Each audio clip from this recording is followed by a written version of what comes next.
السلام علیکم ناظرین، موڈ آن ہے چینل میں آپ کو خوش آمدید کہتے ہیں۔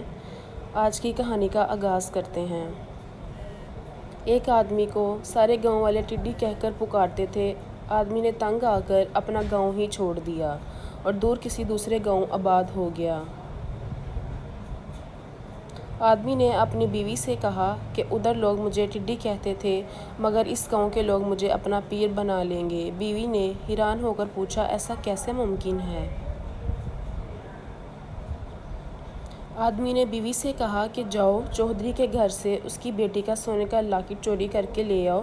جب اس کی بیوی چودھری کی بیٹی کا لاکٹ چوری کر کے لے آئی تب اس نے دوبارہ اپنی بیوی کو چودھری کے گھر بھیجا اور کہا کہ چودھری سے کہو میرا شوہر یہ بات معلوم کر سکتا ہے کہ آپ کی بیٹی کا لاکٹ کہاں ہے۔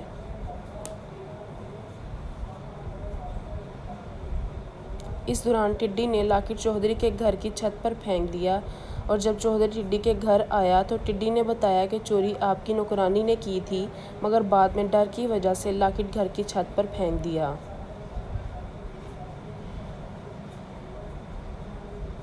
چودھری نے اپنے گھر کی چھت پر دیکھا تو لاکٹ پڑا تھا۔ گاؤں کے لوگ ٹڈی کو بڑا پیر سمجھنے لگے مگر چودھری کو شک تھا کہ یہ آدمی فراڈی ہے۔ گاؤں کے سب لوگوں نے چودھری سے کہا کہ اگر یہ فراڈی ہے تو آپ کی بیٹی کا لاکٹ کیسے ملا آپ کو؟ گاؤں میں اسی طرح کا ایک اور واقعہ ہوا، تب بھی ٹڈی کا تکا چل گیا۔ گاؤں کے لوگ ٹڈی کے مرید بن گئے مگر چودھری نے کہا میں اس آدمی کا جھوٹ ثابت کروں گا۔ چودھری نے پورے گاؤں والوں کو ایک جگہ جمع کیا۔ چودھری نے کہا کہ اگر اس آدمی نے بتا دیا کہ میرے ہاتھ میں کیا ہے تو میں اس کا مرید بن جاؤں گا۔ یہ کہہ کر چودھری نے ایک ٹڈی دیکھی۔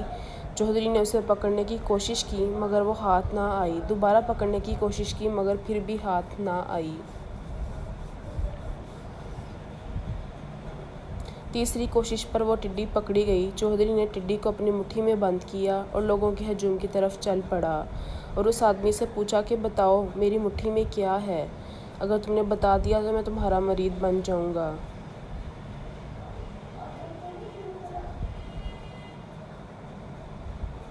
آدمی چودھری کے سامنے پریشان ہو گیا اور اپنے آپ سے مخاطب ہو کر کہا، ارے او ٹڈی، تو پہلی چھلانگ میں بچ گیا، دوسری چھلانگ میں بھی بچ گیا مگر تیسری بار چودھری نے تجھے پکڑ ہی لیا۔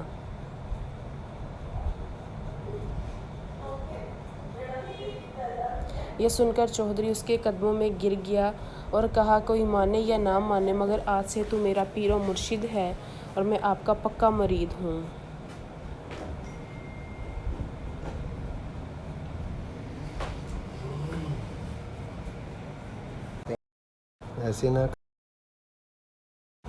اس کے ساتھ کہانی کا اختتام ہوا۔